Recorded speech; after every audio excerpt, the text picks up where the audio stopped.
Olá, eu sou Anderson Chapéu de Couto. Olá, eu sou Maria Júlia. E nós somos alunos do curso de jornalismo da Unisul. Hoje vamos receber o jornalista Piara Boschi para uma conversa relevante que vai colocar nossas ideias e crenças contra a parede. O Piara é editor do site Piara Online, atua no jornalismo político há mais de uma década, é colunista e repórter. Ele também possui um prêmio de repórter do ano pelo Grupo RBS. O Piara esteve presente nas últimas eleições e hoje em dia participa cobrindo as notícias da política no âmbito regional e nacional também. Obrigado por vir, Piara. É um prazer estar aqui com vocês, sempre bom estar participando de programas do início da formação do estudante, do futuro jornalista. Para mim, a pessoa quando decide entrar no curso de jornalismo, ela já é jornalista, ela está em produção, em maturação, e eu já vivi esse processo e é sempre um prazer ajudar a contribuir, porque muitos ajudaram a contribuir no meu processo também. Obrigado. Hoje iremos falar sobre a possível manipulação nas mídias e como elas podem ocorrer. Então, Piara, as mídias sociais, as mídias sociais quando chegaram, elas mudaram a forma como nós consumimos as notícias. Como você vê como esses meios de comunicação tradicionais, eles tiveram que se reinventar?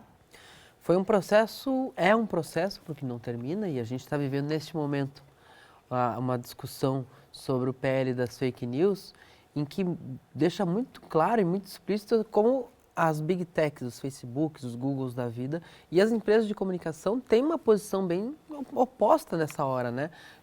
A associação que reúne as empresas de comunicação é explicitamente a favor, o Google é explicitamente contra, e eu gostei muito disso porque isso deixou muito claro, não são amigos. Tem uma divergência, tem posições diferentes e uma disputa pelo anunciante e pela atenção do ouvinte, do leitor e etc., que é o que interessa nessa questão. É um processo longo, muito traumático. Eu lembro que quando eu comecei no jornalismo, entrei numa redação em 2006, faz 17 anos, era a redação do AN Capital, que era a sucursal da notícia em Florianópolis, para cobrir a grande Florianópolis e se reportar à sede da notícia em Joinville. Nosso adversário, nosso concorrente, era o Diário Catarinense, da RBS, na época. Logo em seguida, a RBS comprou a notícia e transformou ele num jornal mais joinvilense. Mas naquele momento era o que a gente tinha posto. E a a sucursal da notícia em Florianópolis, para vocês verem a ideia de como mudou isso, a sucursal da notícia em Florianópolis, eu não estou falando da sede, tinha 15 repórteres. Tinha 5 editores, tinha 5 fotógrafos, tinha um comercial próprio, um quadro de motoristas, jornalista dirigia. Era um absurdo, não existia isso aí. E tinha uma grande estrutura e tinha um computador com internet. Um computador com internet para pesquisa. Quando alguém precisava, saía do seu terminal, ia lá, fazia a pesquisa e voltava para o seu terminal. Os terminais eram ligados a uma rede interna da notícia para mandar os textos para a sede, etc., para diagramação, etc. Mas a internet era um assunto assim, era um computador para consultar. Depois isso foi se adaptando, trocaram os computadores, entraram computadores com internet. E aí já no período com a RBS, eu estava em Joinville, que depois eu fui transferido para lá, e teve um grande congresso de jornalismo da RBS, em que, em determinado momento, eles começaram a falar sobre essa relação com as redes sociais, Orkut, Twitter, que estava começando, e aí teve um momento em que era uma palestra sobre isso e a diretora de conteúdo, não lembro na época quem que era, se era a Marta Gleich, ela anunciou, e estamos aqui falando que a rede social e a internet é o futuro. Vocês podem perguntar, mas como falamos isso se dentro das nossas redações as redes sociais são bloqueadas? É verdade. A partir de agora, neste momento, estão liberadas as redes sociais dentro das redações. Usem com parcimônia. Isso foi em 2008. Em termos de história, foi anteontem, né? Então, para ver que é uma relação... se achava que era uma coisa para perder tempo. Eu vivi na política isso. Tipo, o primeiro deputado que usou Twitter, a gente fez matéria. O deputado está usando o Twitter, como se fosse uma coisa meio engraçada, assim. Ele usa um chapéu engraçado. Ele usa Twitter. E o deputado dizia, depois ele virou um dos principais de rede social aqui do estado, concorreu a vários cargos, E ele dizia, não, eu uso porque eu gosto, porque o meu público nem é muito disso de internet. Hoje não existe muito esse de público de internet, né? O telefone colocou todo mundo. E essa transformação tem esse momento, aí ela acelerou isso, se errou muito, se acertou muito, mas uma coisa que fica clara assim, o Google e o Facebook levaram o anunciante embora e levaram também a atenção do leitor, do usuário. Então, muitas vezes a empresa de comunicação ela gera o conteúdo que é compartilhado nesses locais, mas a publicidade ele fica com migalhas desse processo. E aí a gente tem aquela redação de 15, aquela sucursal de 15 repórteres, hoje é inimaginável, né? Hoje, não quero ser injusto, mas eu não sei se tem 15 repórteres na NSC, que é a sucessora da RBS. Repórter, eu digo, não estou falando de editor, diagramador nem tem, mas assim, não estou falando de outras funções do jornalismo, que são ocupadas por jornalismo, assim, repórter, para apurar matéria e publicar matéria no site, não sei se tem 15, não sei se chega a 15. E quando tinha 15 em Florianópolis, no Notícia em Joinville, tinha 80. E o Diário Catarinense sozinho tinha 100. Era uma indústria. Eu lembro de quando eu, especialmente lá dentro, vi isso encolhendo, né, por diversas questões e crises, e a gente pode falar de algum mau funcionamento, mau gerenciamento, mas a questão da crise do financiamento, com a entrada desses players gigantes que ocupam o espaço da publicidade, foi muito relevante para esse declínio. Imagina assim, um colega meu uma vez resumiu muito fortemente isso quando o Diário Catarinense subiu o Morro da Cruz para ser instalado numa sala junto à TV, junto ao prédio da TV. Ele disse numa reunião interna, ele falou, nós éramos um prédio, agora somos uma sala. Entendo isso, que a gente está meio cabisbaixo. Mas acho que esse é um processo que todo mundo passou. E que ainda passa, e ainda não tem respostas concluídas. Porque tem uma reação. Em alguns países a gente vê, acho que na Austrália, no Canadá, os países regulamentando formas que o Google tem que pagar quando usa conteúdo, para ter o conteúdo de empresas de comunicação dentro das suas buscas, né? E isso é uma coisa, e eu fico pensando, será que se todos os produtores de conteúdo que se sentem mal remunerados pelo Google e pelo Facebook tirassem seus conteúdos de lá, o que eles iam ficar? Com os memes e com a fake news. O problema é saber se o leitor sabe o caminho de volta. Você acha que essa abordagem que a mídia teve que ter para abordar as notícias com a chegada das mídias sociais, teve que ter uma grande diferença que chegasse a ter que moldar alguma notícia ou abordar a notícia de forma totalmente diferente do que abordaria antes, sem as redes sociais? Eu acho que em termos de forma, sim, porque a gente vê muitos sites que se baseiam em ter títulos que garantam o clique, né? O clickbait e tal.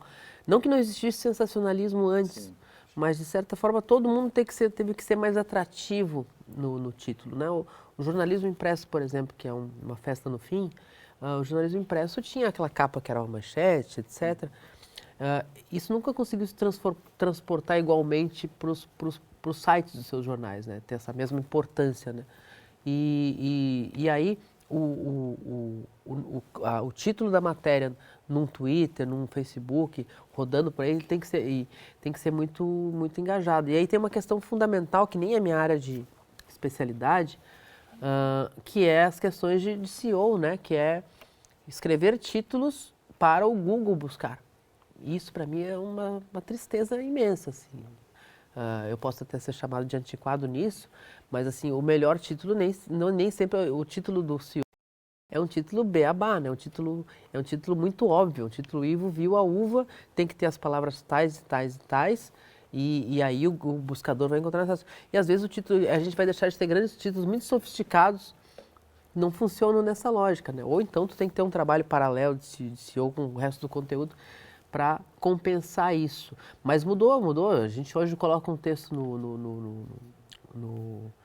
na ferramenta no WordPress e escreve o texto e no final ele te dá um diagnóstico sobre se o teu texto está bom para ser encontrado no Google. Eu me sinto ofendido. Assim, pô, eu escrevo aqui há tanto tempo, agora o cara vai dizer que eu tenho que escrever.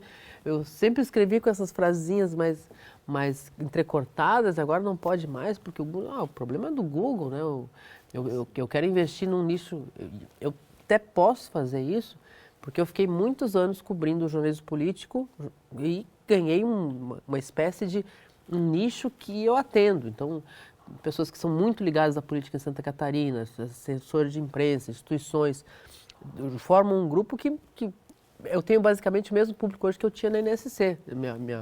Minha média mensal de cliques, de usuários únicos no PR Online é muito parecida com o que eu tinha dentro da NSC.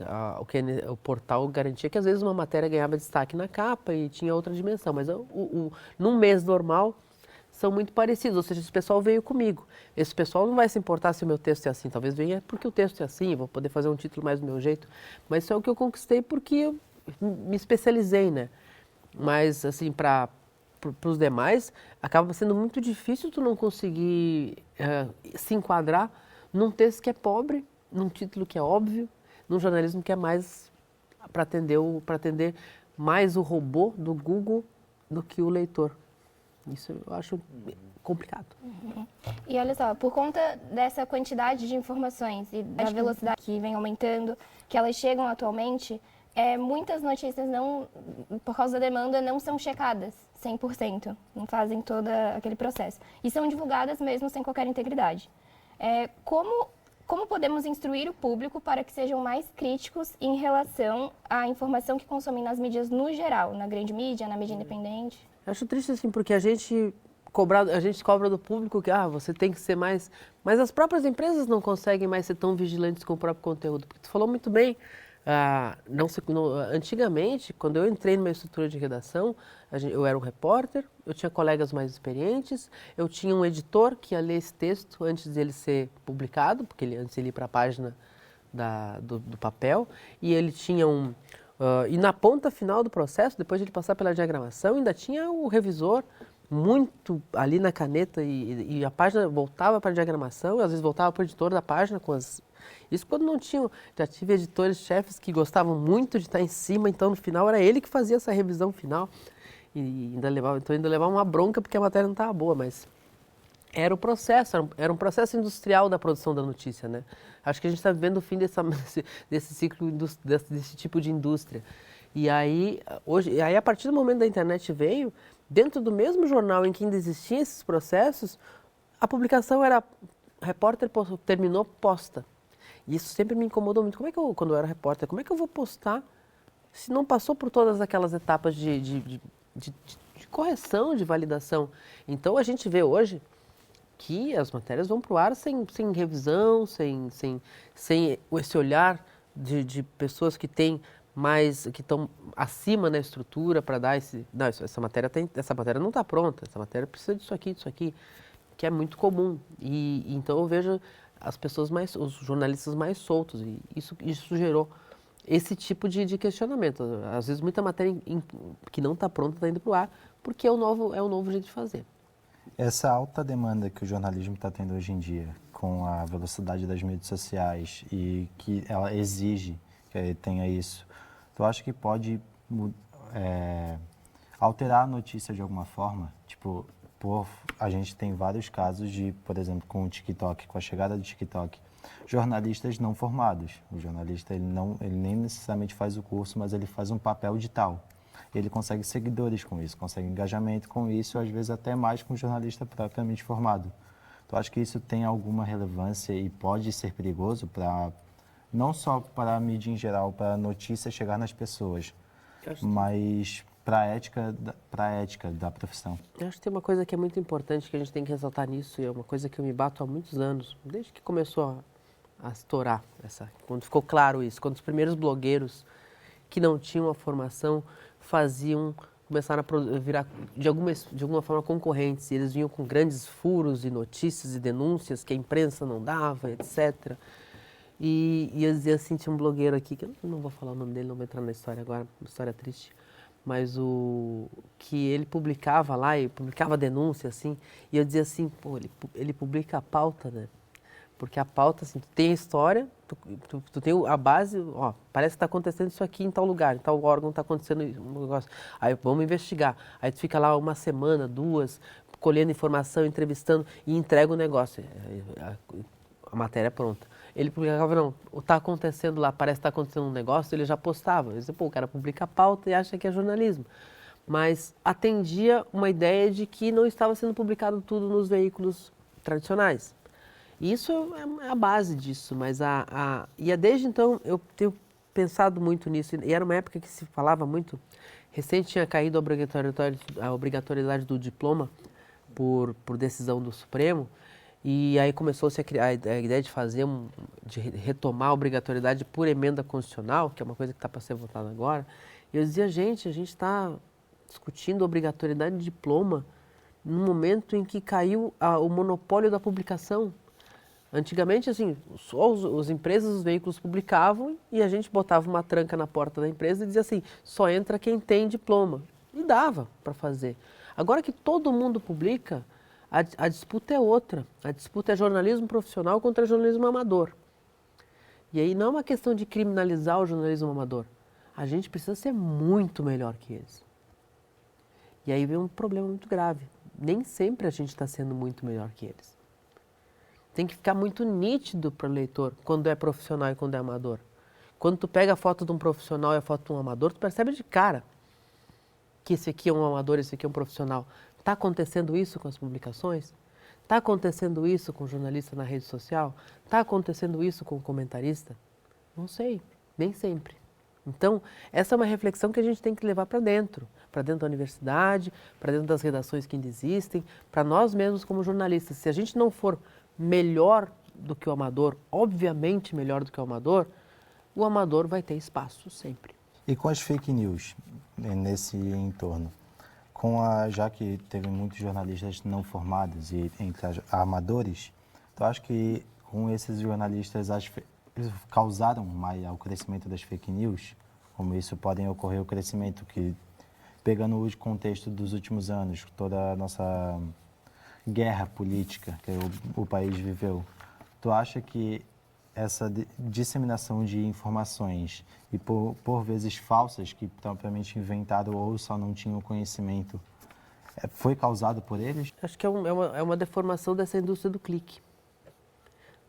Porque o clique gera resultados financeiros e não importa se a notícia é falsa ou verdadeira. Então a gente vê uma explosão de sites de fake news e de informações truncadas que são muito chamativos, muito apelativos.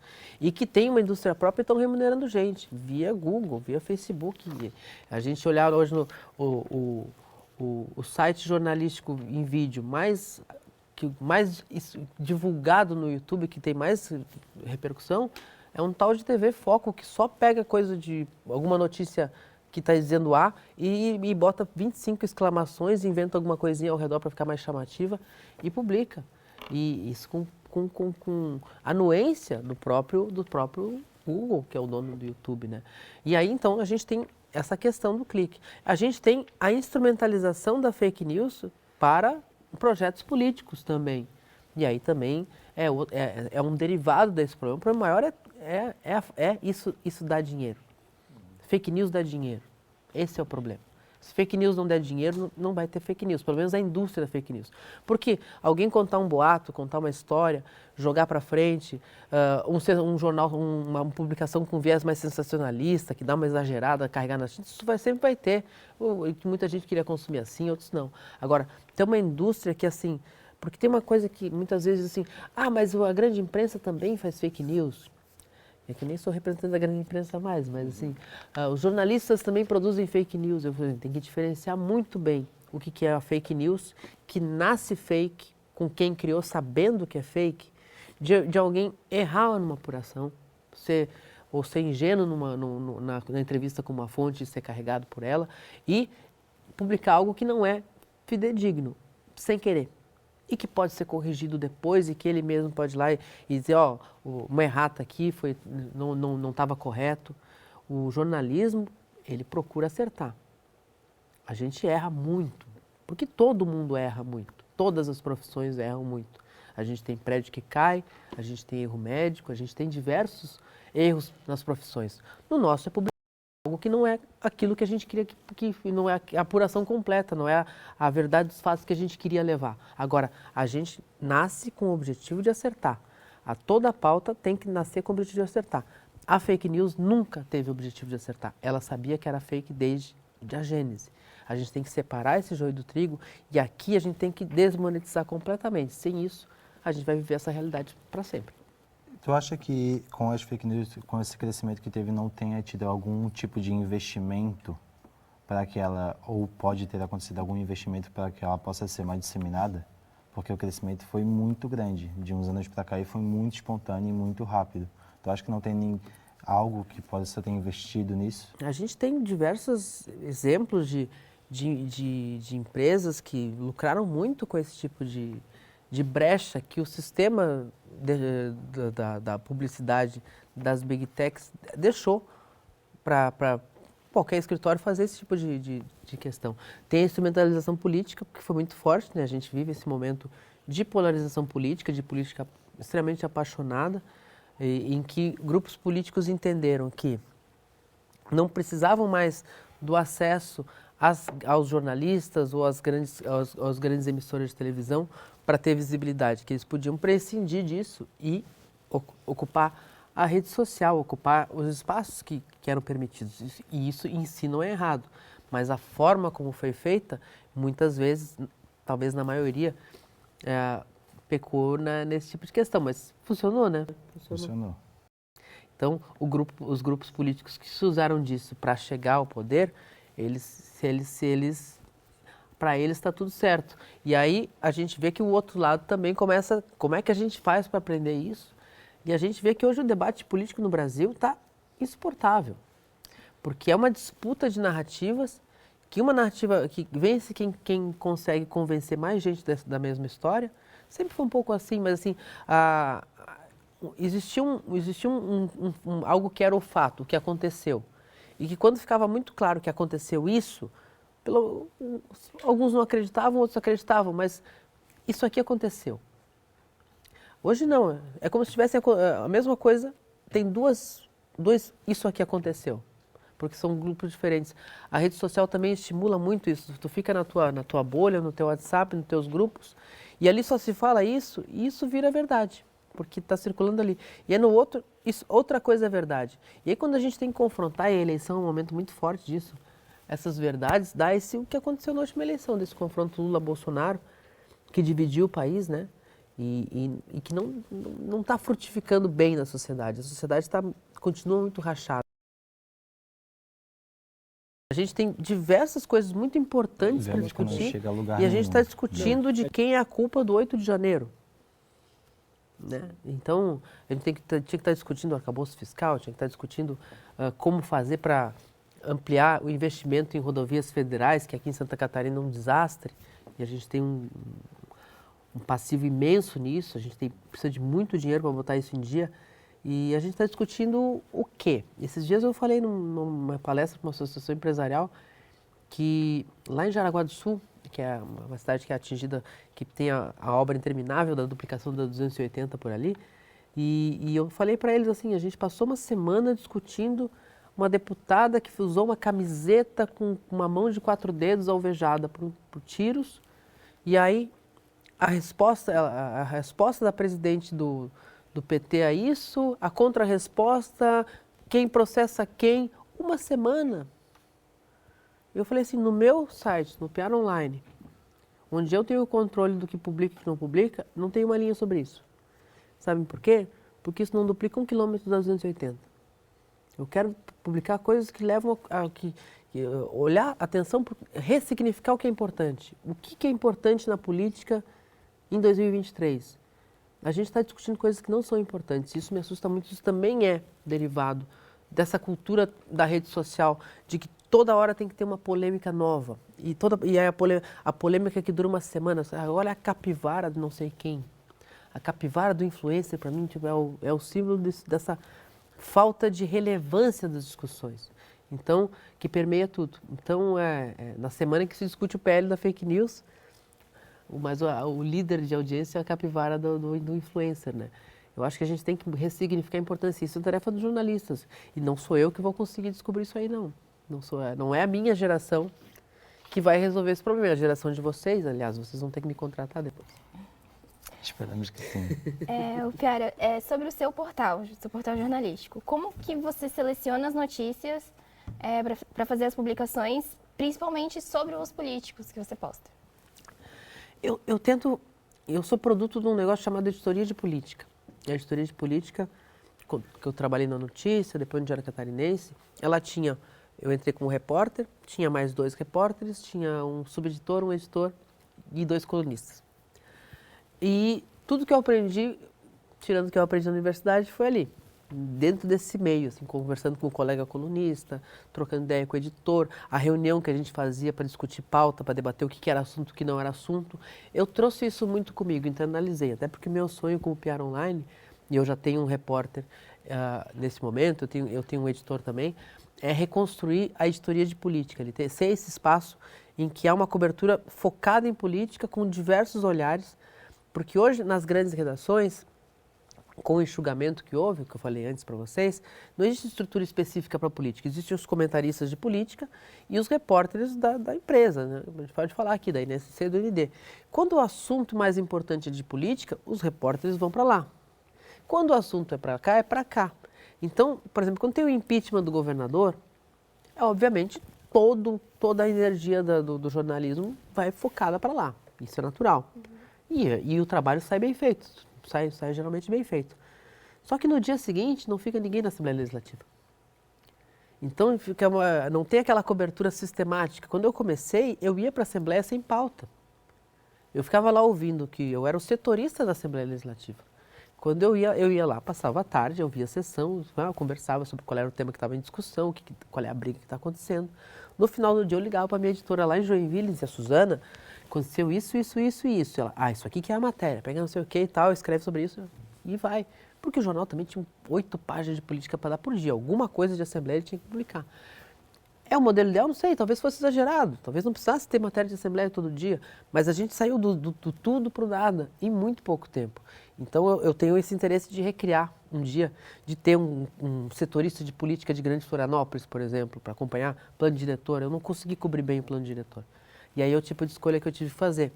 Quando começou a história do plano diretor, eu pensei assim: eu cobri plano diretor de Joinville pela Notícia e plano diretor de Florianópolis pelo Diário Catarinense. Eu sei o trabalho que dá. Não vou dar conta. Se é para fazer mal, eu não vou fazer.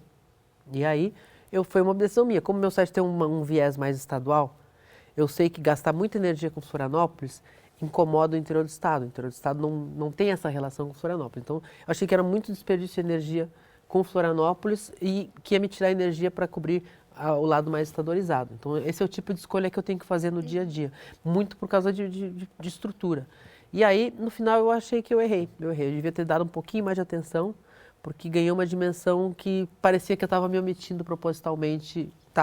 Mas parecia que eu estava me omitindo propositalmente por negligência, para não criar polêmica com prefeitura, não sei o quê, ou com Câmara, que não era o caso, era um caso de perna mesmo. Mas eu tento ter uma cobertura que não desequilibre muitas regiões, que dê atenção às regiões. Eu foco muito no governo do Estado, na Assembleia Legislativa. Um pouco de política nacional, eu acho que eu não tenho fonte direta em política nacional, então eu ficar dando opinião sobre o que eu acho de política nacional, eu estou reproduzindo as fontes os jornalistas que eu confio, e aí, qualquer um pode ter. Agora, quando eu falo de política estadual, eu tenho acesso às fontes diretas, então eu sou a voz que pode dizer, e eu tento me manter nisso. Questões de política municipal eu evito um pouco. Deputado estadual, deputado federal manda um material o tempo inteiro, e eu tento, como meu jornal, o meu site, eu sou velho mesmo, assim, mas como meu site ele tem essa vocação da política em Santa Catarina, eu acho que é justo que ele seja vitrine do que está acontecendo, das vozes que estão acontecendo. Então, quando vem um material de um parlamentar, eu olho com atenção para ver se cabe. Eu tenho alguns critérios que eu trouxe importados lá da redação. Por exemplo, o deputado manda, o deputado apresentou um projeto de lei. Não, projeto de lei não, gente. Quando aprovar, a gente conversa, né? Porque o projeto de lei tem 200, o deputado apresenta 100 por ano, eu não vou botar 100 matéria dele, né? Apresentou o projeto de lei. Se avançar, se passar na comissão, se for pertinente, se for uma coisa que mexa com a vida real das pessoas, se não for o município virou capital catarinense sei lá, da Azaleia Branca, aí, aí eu publico. Então, esse tipo de coisa. Por exemplo, agora, hoje, enquanto eu estava aqui, veio o material do deputado de Joinville sobre a instalação da frente parlamentar pela duplicação da BR-280, um grupo dentro da Assembleia que vai fiscalizar como é que está o andamento da obra. E nessa reunião, o deputado anunciou um aumento de orçamento. Já peguei, aí eu mando lá para o meu outro repórter e digo assim, dá uma revisada no texto, uma reescrita e pode botar no... Aí eu tento diferenciar ao máximo o que é o conteúdo autoral do que é o conteúdo não autoral. E sempre dá uma mexida, assim, não vi exatamente como veio o release, né? Para vocês não parecer que eu sou tão quadrado assim na minha bronca com questões de Google e Facebook, eu tenho um segundo redator lá no PR Online que se chama ChatGPT. Às vezes vem um release e eu não quero publicar exatamente o release, eu penso, haja como repórter de política e reescreva melhorando o texto abaixo, 2 pontos, e ele dá uma ajeitada ali, dá uma reduzida, fica super publicável, só mexo 2 coisinhas ali, tem que usar as coisas a favor também. Já aconteceu, por exemplo, de mesmo assunto envolvendo Ministério Público e Governo do Estado, uma nomeação lá. E aí eu tinha 2 releases, eu falei, ChatGPT faz um daqui, transforma em um.